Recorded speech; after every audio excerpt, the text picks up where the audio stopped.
नमस्कार, 5 की बात में आपका स्वागत है। मैं हूं अखिलेश शर्मा। एनसीपी प्रमुख शरद पवार ने ऐलान किया है कि विपक्षी दलों की महाबैठक अब शिमला के बजाय बेंगलुरु में होगी। आपको बता दें कि यह बैठक पहले शिमला में होने की बात कही गई थी 10 से 12 जुलाई के बीच में, लेकिन अब शरद पवार ने ऐलान किया है कि यह बैठक 13-14 जुलाई को बेंगलुरु में होगी। इससे पहले 23 जून को पटना में विपक्षी दलों की महाबैठक हुई थी। माना जा रहा है कि बेंगलुरु की बैठक में समान नागरिक संहिता को लेकर पीएम मोदी के दांव पर चर्चा हो सकती है। पीएम मोदी ने समान नागरिक संहिता की पैरवी करके 2024 चुनाव का एजेंडा सेट कर दिया है।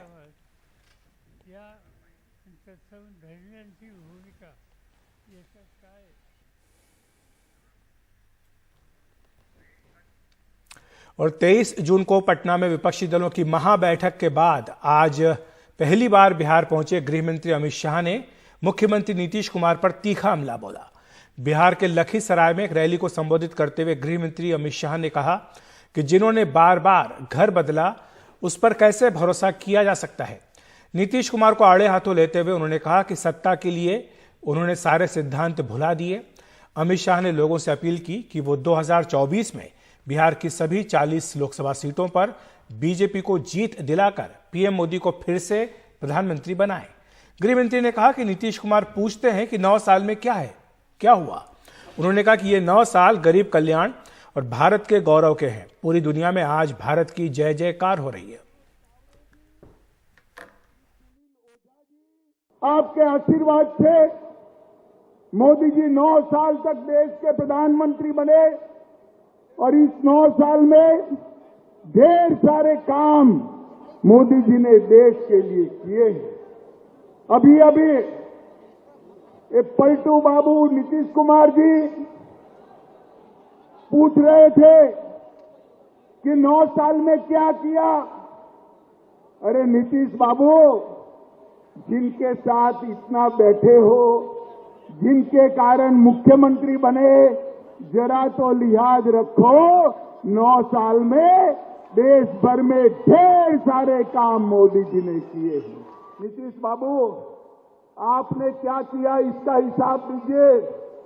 बिहार वालों, मुझे एक बात कहनी है, जो आदमी, जो नेता हर बार घर बदले, इस पर विश्वास कर सकते हैं क्या? जोर से बोलिए, कर सकते हैं क्या? ऐसे व्यक्ति के हाथ में बिहार सौंपना चाहिए क्या? मित्रों, उनको भी मालूम है। इसलिए आज कांग्रेस के घर पर जाकर चौखट पर बैठे हैं, फिर से देश के प्रधानमंत्री बनने के लिए। ये बिहार की ही जनता है जिसने 2014 में मोदी जी को 31 सीटें दी और 19 में 53% वोट के साथ 39 सीटें दी। अब समय आ गया है कि 1-2 सीटों का जो कमी रह जाता है उसको भी पूरा करना है। 14 में आपने जिताया, 19 में आपने जिताया, अब 24 में सभी की सभी सीटें कमल के निशान को देने का काम करिए, एनडीए को देने का काम करिए। और हमारे national editor news Manish Kumar Patna से हमारे साथ जुड़ गए। मनीष, हम गृहमंत्री अमित शाह को सुन रहे थे। पिछले ही हफ्ते तमाम जो विपक्षी पार्टियां हैं उनका जुटान पटना में हुआ था। बड़ी उनकी एक बैठक हुई थी जिसमें यह कहा गया था कि मिलकर के चुनाव लड़ेंगे। उसके बाद आज गृहमंत्री का बिहार जाना, ऐसा लग रहा है कि बिहार जो है 2024 के लिए, चाहे एनडीए हो चाहे यूपी हो, बहुत महत्वपूर्ण रहने वाला है। निश्चित रूप से 2014 हो या 2019, अखिलेश, अगर आपको याद हो तो दोनों बार बीजेपी की केंद्र में सरकार बनी। प्रधानमंत्री नरेंद्र मोदी अगर प्रधानमंत्री बने या प्रधानमंत्री पद पर उनकी एक तरह से आप कह सकते हैं कि वो अभी भी बैठे हुए हैं, तो उसमें बिहार का बड़ा योगदान है। 2014 में 32 सीटें जीती थी एनडीए ने, 2019 में 40 में से 39 अब तक का सर्वाधिक सीटों जीतने का रिकॉर्ड रहा है एनडीए के खाते में। और इस बार भी सबको मालूम है, वो चाहे केंद्रीय गृह मंत्री अमित शाह हो जिन्होंने पिछले 10 महीने के दौरान, जब से नीतीश कुमार ने आरजेडी के साथ अपना महागठबंधन फिर से कायम किया है, उसके बाद ये उनका आज 5वां दौरा था और आने वाले दिनों में भी कमोबेश हर महीने या हर 45 दिन पर उनकी एक सभा, एक यात्रा होगी। और ये लगता है कि हर दल को, हर गठबंधन के लिए बिहार महत्वपूर्ण है। आप भी जानते हैं अखिलेश कि बिहार में अगर बीजेपी पिछले बार के रिकॉर्ड को अगर बरकरार नहीं रख पाई या 2014 के रिकॉर्ड को बरकरार नहीं रख पाई, तो शायद जो बहुमत का 272 का आंकड़ा है वो शायद उनके लिए मुश्किल होगा। इसलिए बिहार में पार्टी अभी से या कहिए पिछले कई महीनों से वो कोई कसर नहीं छोड़ रही है। अखिलेश, दूसरा प्रश्न, अभी यह खबर आई है मुंबई से, जहां पर शरद पवार एनसीपी नेता, उन्होंने कहा है कि जो विपक्षी दलों की बैठक 10 या 12 जुलाई को शिमला में होने वाली थी, उसकी वेन्यू अब बेंगलुरु में कर दी गई है। इसके पीछे क्या कारण है, क्या सोच रही है? क्योंकि कर्नाटक भी कांग्रेस रूल्ड स्टेट ही है, तो ऐसे में मेजबानी जो है वो कांग्रेस के पास ही रहेगी। देखिए, अभी कुछ देर पहले जब ये खबर आई, उसके बाद जनता दल यूनाइटेड के उन नेताओं से हमारी बातचीत हुई जो इस बैठक के संबंध में आप कह सकते हैं सक्रिय हैं। उनका कहना है कि बेंगलुरु वेन्यू के रूप में निश्चित रूप से यह अभी कंफर्म माना जा रहा है कि इसे शिमला से बेंगलुरु शिफ्ट किया गया है कि शिमला का मौसम जो है उस समय खराब रहने की उम्मीद है। इसी के मद्देनजर वो कोई कांग्रेस पार्टी कोई चांस नहीं लेना चाहती है कि मौसम खराब होने के कारण कई सारे नेता वहां पर पहुंच ना पाए। लेकिन तिथि को लेकर अभी भी थोड़ी सी कंफ्यूजन है कि कई सारे नेताओं का, हर दल का जो है अभी तक कंफर्मेशन प्राप्त नहीं हो पाया है कि वो 13 को होगा या 14 को होगा, क्योंकि कई राज्यों में उस समय विधानसभा सत्र भी चल रहा है। और 15 तारीख के बाद जो है ममता बनर्जी ने पहले से ही घोषणा कर रखी है कि वो एक सप्ताह जो है बंगाल के पंचायत चुनाव के लिए सघन प्रचार करेंगी। तो ये बैठक निश्चित रूप से 15 के पहले होगी। तिथि के बारे में थोड़ा सा ये 13 को होगा या 14 को होगा, इसको लेकर अभी थोड़ा कंफ्यूजन है, लेकिन बेंगलुरु में ही होगा ये भी कंफर्म है। अखिलेश, शुक्रिया मनीष आपका इस तमाम जानकारी के लिए। तो जैसा मनीष बता रहे हैं कि जेडीयू के वो नेता जो इन बैठकों में लगे हुए हैं, उन्होंने भी इस बात की पुष्टि की है कि जगह विपक्षी दलों की बैठक की बदल दी गई है। शिमला के बजाय अब ये बेंगलुरु में होगी, लेकिन तारीख ऊपर नीचे 1 या 2 दिन हो सकती है।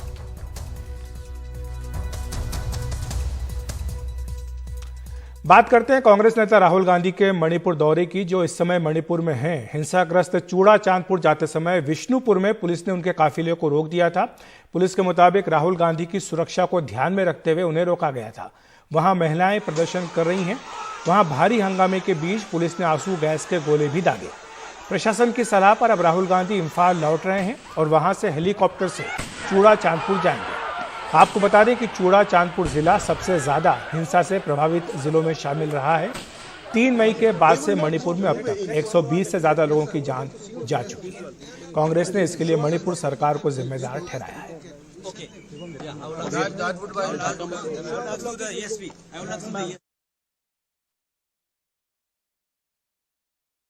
हम ये कहना चाहता है कि राहुल गांधी को चुचामपुर में जाने दे। वो यहाँ मणिपुर में आया है ताकि मणिपुर की प्रजा को क्या क्या हो रहा है ये जांच करने के लिए वो मणिपुर में आया है, ताकि वो राजनीति फैलाने के लिए नहीं आया। Why they are blocking the road? Why? I want to ask to the government why they are blocking the road of Rahul Gandhi ji. Why? He is don't play Rajniti here. Now don't play Rajniti here. We are Manipuri. He came here to protect to us to know the situation of Manipur, to know the people of Manipur, how much we are suffering. इस पूरे घटनाक्रम पर अधिक जानकारी दे रहे हैं हमारे सहयोगी सौरभ गुप्ता। राहुल गांधी के कॉन्वॉय इस वक्त आगे बढ़ रहे हैं, वापस जा रहे हैं इम्फाल के तरफ डायरेक्शन में। गाड़ी को घुमा दिया गया। आप देख सकते हैं राहुल गांधी यहाँ गाड़ी में बैठे हैं, लेकिन उनका जाना था चूड़ा चांदपुर। साथ में उनके साथ जो वरिष्ठ कांग्रेस नेता थे वो भी है। इस वक्त राहुल गांधी का जो ये कॉन्वॉय है, राहुल गांधी इस गाड़ी में है, आप देख सकते हैं।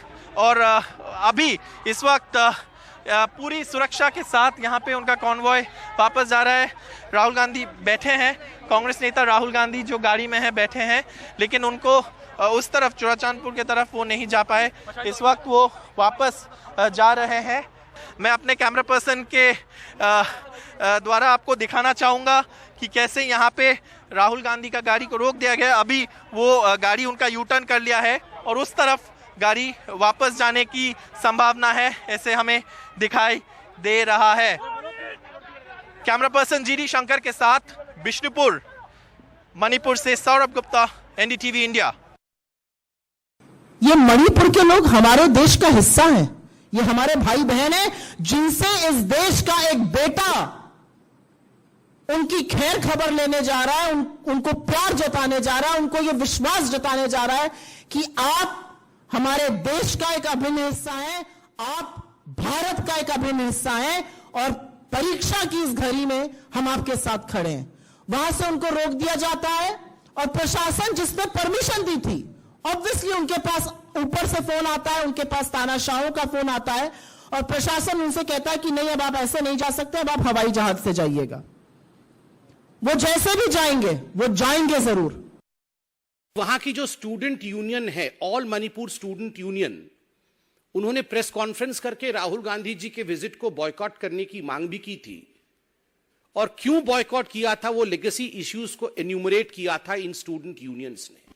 सीएसओज ने भी आह्वान किया था कि राहुल गांधी जी इन परिस्थिति में मणिपुर ना आए और यहां चिंगारी भड़काने का काम ना करें, मगर फिर भी राहुल गांधी जी नहीं माने। मेरा पाइबी अर्थात हमारी वहां जो महिलाएं हैं, जो माताएं हैं मणिपुर में, उनके कई संगठनों ने भी राहुल गांधी जी के खिलाफ, उनके विजिट के खिलाफ आवाज बुलंद किया। राहुल गांधी जी को और उनके दफ्तर को कहा गया, एक रिक्वेस्ट किया गया, सरकार ने उनसे रिक्वेस्ट किया कि राहुल जी आप चुड़ाचांदपुर जाना चाहते हैं, रिलीफ कैंप विजिट करना चाहते हैं, कोई बात नहीं, आपका अधिकार है, बिल्कुल जाइए, कोई आपको रोकेगा नहीं, मगर सड़कों पे कुछ लोग प्रोटेस्ट करके आपके खिलाफ नारेबाजी करने के लिए उतारू हैं। हम चाहते हैं कि आपकी सुरक्षा के लिए और यहां की सेंसिबिलिटी के लिए, जो सेंसिटिव सिचुएशन है, तो उचित होगा आप हेलीकॉप्टर लेके चुड़ाचांदपुर जाएं। मगर राहुल गांधी मानते नहीं, उनको मोहब्बत का दुकान खोलने की जल्दी है। झटापट किसी से बिना मशवरा किए, जिद करते हुए वो निकल गए।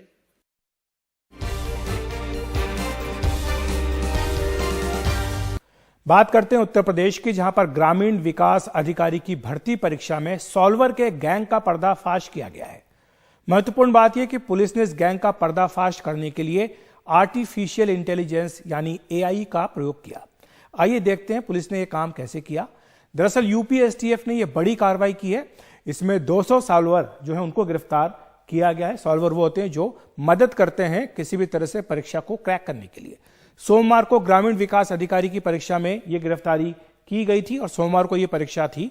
एआई यानी आर्टिफिशियल इंटेलिजेंस के इस्तेमाल से ये गिरफ्तारियां की गई और इस गैंग का पर्दाफाश भी इसी के जरिए किया गया। परीक्षा में पूरे राज्य में 2,54,000 परीक्षार्थी शामिल हुए थे, यानी 2.5 लाख से ज्यादा परीक्षार्थी थे इसमें परीक्षा में। और एडवांस एडिटिंग के जरिए एडमिट कार्ड में छेड़छाड़ की गई थी। यह सूत्रों के हवाले से जानकारी मिली है कि एडिटिंग करके इसमें एडमिट कार्ड में ही छेड़छाड़ कर ली गई थी। एक सॉल्वर और परीक्षार्थी की फोटो को मिक्स कर दिया गया था और इसे मिक्स करके एडमिट कार्ड यहां पर तैयार करने का प्रयास इनकी ओर से किया गया था।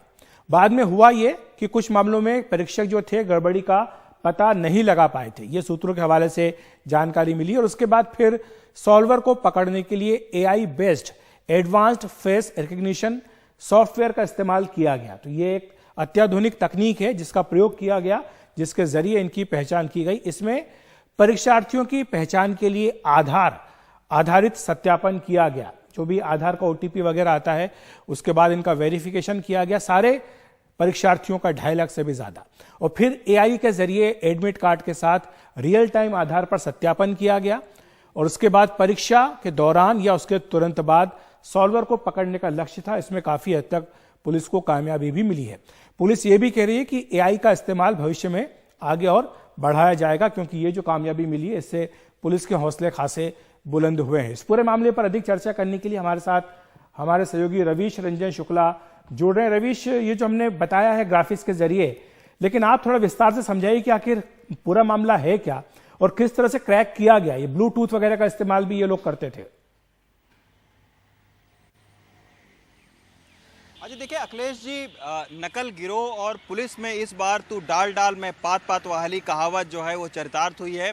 जहां नकल गिरोह ने सबसे पहली बात जो आप कर रहे थे कि एडमिट कार्ड में एक ऐसी फोटो लगाई दो चेहरों को मिक्स करके, यानी असली और नकली परीक्षार्थियों के चेहरों को मिक्सिंग करके उन्होंने फोटो लगाई, ताकि अगर एडमिट कार्ड कोई नकली परीक्षार्थी दिखाता है तो वो चेक करने वाला ये नहीं पहचान पाएगा कि ये वो शख्स है कि कोई दूसरा शख्स है।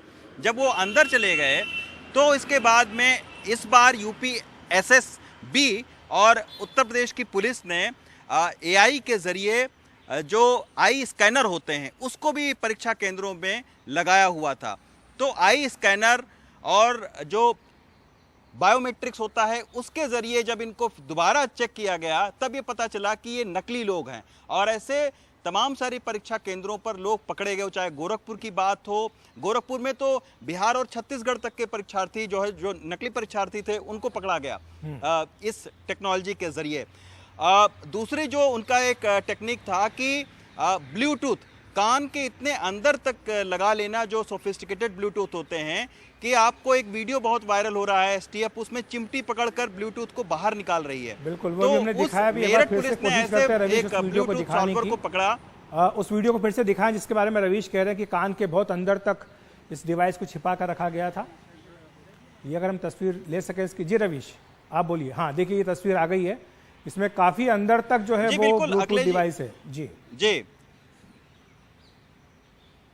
बहुत अंदर तक है और बहुत छोटा ब्लूटूथ डिवाइस है, ताकि वो जब अंदर ब्लूटूथ डिवाइस लगाकर ये गए तो उस समय परीक्षार्थी जो उस समय सेंटर पर लोग थे वो पकड़ इनको नहीं पाए। लेकिन इसके बाद में पुलिस ने भी अपना जो ब्लूटूथ है उसको दूसरे मोबाइल से ऑन किया तो उसमें पता चला कि तमाम सारे ऐसे ब्लूटूथ चेक करने लगे जब उसमें, तब पुलिस को शक हुआ। फिर उस परीक्षार्थी को पकड़ा गया और जब उससे पूछताछ की गई तो उसने ये बताया कि उससे नाम पूछा गया कि किस नाम से आपका ब्लूटूथ जो है वो दूसरे मोबाइल से चल रहा है। तो उसने जब नाम बताया तो सादी वर्दी में, चूंकि ये जो ब्लूटूथ का डिवाइस होता है ये 50 मीटर के दायरे में अच्छे से काम करता है, तो मेरठ पुलिस ने फिर परीक्षा केंद्र के आसपास अपने तमाम सारे पुलिस कर्मियों को सादे कपड़ों में लगाया तो पता चला कि उस परीक्षा केंद्र के पास में एक वैगन आर गाड़ी खड़ी हुई है। जो मोबाइल जब उनका जब्त किया गया तो पता चला उस मोबाइल पर वही नाम का ब्लूटूथ जो एप्लीकेशन है वो चल रहा था। तो उस वैगन आर से 3 लोगों को जो है वो पुलिस ने, मेरठ की पुलिस ने पकड़ा। तो ऐसे तमाम सारे आर्टिफिशियल इंटेलिजेंस का इस बार पहली बार इतने बड़े पैमाने पर उपयोग किया गया और यही वजह रही कि तमाम सारे नकलची, आप जैसा बता रहे हैं कि 200 लोग अभी तक इसमें पकड़े गए हैं। अभी भी एसटीएफ की जांच चल रही है कि इनको किन लोगों ने मदद की, इन लोगों को किन लोगों ने ये डिवाइस प्रोवाइड किया। एक शख्स तो नोएडा से पकड़ा गया है जो कि बाकायदा डिजिटल एक लेबोरेटरी चला रहा है। तो ऐसे लोगों को भी जो है वो पकड़ा गया है जो तकनीक रूप से बहुत दक्ष हैं और जो नकल कराने में इन लोगों को इस्तेमाल जो है होते थे उनके जरिए। तो ऐसे भी लोगों को पकड़ा गया है। तो पुलिस का ये कहना है कि अब आने वाले भविष्य में कोई भी परीक्षा होगी हम एडवांस और ज़्यादा टेक्नोलॉजी का प्रयोग करेंगे ताकि एआई के जरिए जो नकल कराने वाले अभी तक गिरोह सफल हो जाते थे वो अब न सफल हो पाए। बिल्कुल रवीश, और जैसा आपने कहा बिल्कुल सही बात है कि पुलिस ने भी कह दिया कि अगर आप डालें तो हम पात हैं, और जाहिर सी बात है कि अगर अपराधियों को पकड़ना है तो पुलिस को 4 कदम उनसे आगे चलना होगा। तकनीक के मामले में भी बिल्कुल यही होता दिखाई दे रहा है उत्तर प्रदेश में। आपका बहुत बहुत शुक्रिया रवीश इस तमाम जानकारी के लिए, हमारे साथ जुड़ने के लिए। मोदी मंत्रिपरिषद में फेरबदल की चर्चाओं के बीच सोमवार को मंत्रिपरिषद की बैठक होगी। इस बीच कल प्रधानमंत्री आवास पर बीजेपी के बड़े नेताओं की बैठक हुई। इस बैठक में कल देर रात तक बीजेपी के आला नेता मौजूद रहे। इसमें पीएम नरेंद्र मोदी के साथ साथ गृह मंत्री अमित शाह, बीजेपी अध्यक्ष जेपी नड्डा और संगठन महासचिव बीएल संतोष भी मौजूद थे। इससे पहले अमित शाह, जेपी नड्डा, बीएल संतोष और अरुण कुमार की बैठक भी हो चुकी है। 2024 लोकसभा चुनाव, इस साल के राज्यों के विधानसभा चुनाव की रणनीति पर चर्चा की बात हो रही है। साथ ही पार्टी संगठन और केंद्रीय मंत्रिमंडल में बड़े फेरबदल की चर्चा की भी अटकलें हैं। मंत्रिमंडल में फेरबदल की चर्चाओं के बीच केंद्रीय मंत्रिपरिषद की सोमवार शाम को बैठक होगी।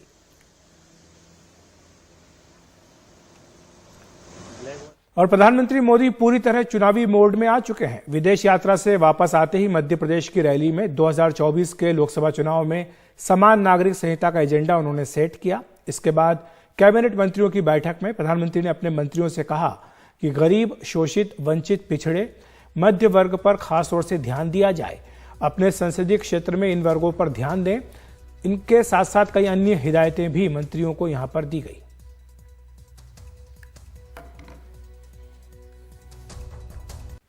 एनसीपी अध्यक्ष शरद पवार ने ऐलान किया है कि शिमला में होने वाली विपक्षी दलों की बैठक अब बेंगलुरु में होगी। साथ ही उन्होंने समान नागरिक संहिता पर कहा कि मुस्लिम और सिख समाज के मतों पर भी विचार करने की जरूरत है। उनकी जानकारी के मुताबिक उन्होंने कहा कि सिख समाज समान नागरिक संहिता के खिलाफ है, इसलिए सभी का मत जानने के बाद ही फैसला करना सही होगा। हमने कई लोगों की राय लेना चाहते हैं। लॉ कमीशन के सामने ये सब्जेक्ट दिया है। लॉ कमीशन के पास 900 से ज़्यादा लोगों की राय आई है, ऐसे हमने अखबार में पढ़ा। तो लॉ कमीशन इस बारे में क्या कहते वो देखने की आवश्यकता है। और साथ साथ कोई ऐसे कौम है कि जैसे सिख हो, क्रिश्चियन हो, जैन हो, इन लोगों की इस बारे में राय क्या है वो समझने की आवश्यकता है। राय जानते बिना कोई भी कुछ कदम उठाना ठीक लगता नहीं मुझे। इसलिए हम ये सब राय क्या आती है वो देखेंगे और हमारी फाइनल पॉलिसी देश को बताएंगे।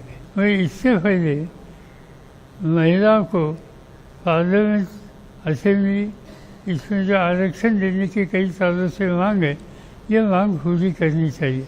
आप यहाँ से शुरुआत करो तो इससे स्थिति अच्छी हो जाएगी। इस साल अमरनाथ यात्रा पूरे जुलाई और अगस्त चलेगी, यानी 2 महीने। इस बार 5 लाख से ज्यादा श्रद्धालुओं के वहां आने की उम्मीद है। इस यात्रा की सुरक्षा को लेकर व्यापक प्रबंध किए गए हैं। अधिक जानकारी दे रही हैं हमारी सहयोगी नीता शर्मा। इस साल अमरनाथ यात्रा सबसे लंबे टाइम पीरियड के लिए होने जा रही है। ये यात्रा जो है 1 जुलाई को शुरू होगी और 31 अगस्त तक चलेगी। 2004 से पहले ये यात्रा कुछ दिनों के लिए होती थी, लेकिन उसके बाद इसकी जो समय सीमा है वो बढ़ा दी गई। इस बार जो रजिस्ट्रेशन है वो 17 अप्रैल से शुरू हुए थे। इसके लिए आप रजिस्टर जो हैं ऑनलाइन और ऑफलाइन दोनों कर सकते हैं। यात्रा जो है वो 2 रास्तों से की जा सकती है। पहलगाम के रास्ते लंबा रास्ता है, ये 46 किलोमीटर है, लेकिन बहुत खूबसूरती के नज़ारे आपको यहाँ पर देखने को मिलेंगे। बालटाल का जो रास्ता है वो छोटा है, लगभग 14 किलोमीटर का है। इस यहाँ से यात्रा जो है वो आप 1 दिन में कर पाएंगे। पिछले साल जो एक हादसा हुआ था उसके बाद खास इंतजाम किए गए हैं। पवित्र गुफा के आसपास इस बार जो है किसी भी श्रद्धालु को रहने की परमिशन नहीं दी जाएगी।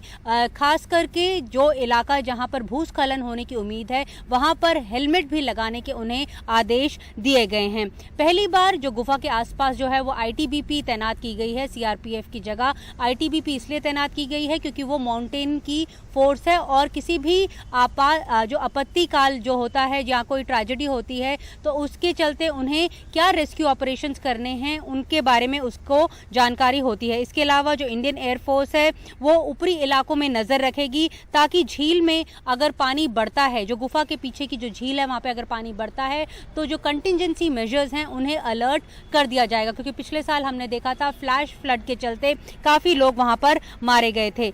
खास इंतजाम किए गए हैं। ड्रोन के जरिए पूरे हाईवे पर जो है वो सुरक्षा दी जा रही है। पिछले साल 3,65,000 श्रद्धालु यहाँ गुफा तक पहुँचे थे, जिसमें से 45% जो हैं वो बालटाल के रूट से पहुँचे थे और 55% जो हैं वो पहलगाम के रूट से पहुँचे थे। इस साल अभी तक 3 लाख से ज़्यादा श्रद्धालु रजिस्टर कर चुके हैं, लेकिन उम्मीद की जा रही है कि इस साल 5 लाख के आसपास श्रद्धालु दर्शन कर सकते हैं। नई दिल्ली से नीता शर्मा, एनडीटीवी इंडिया के लिए।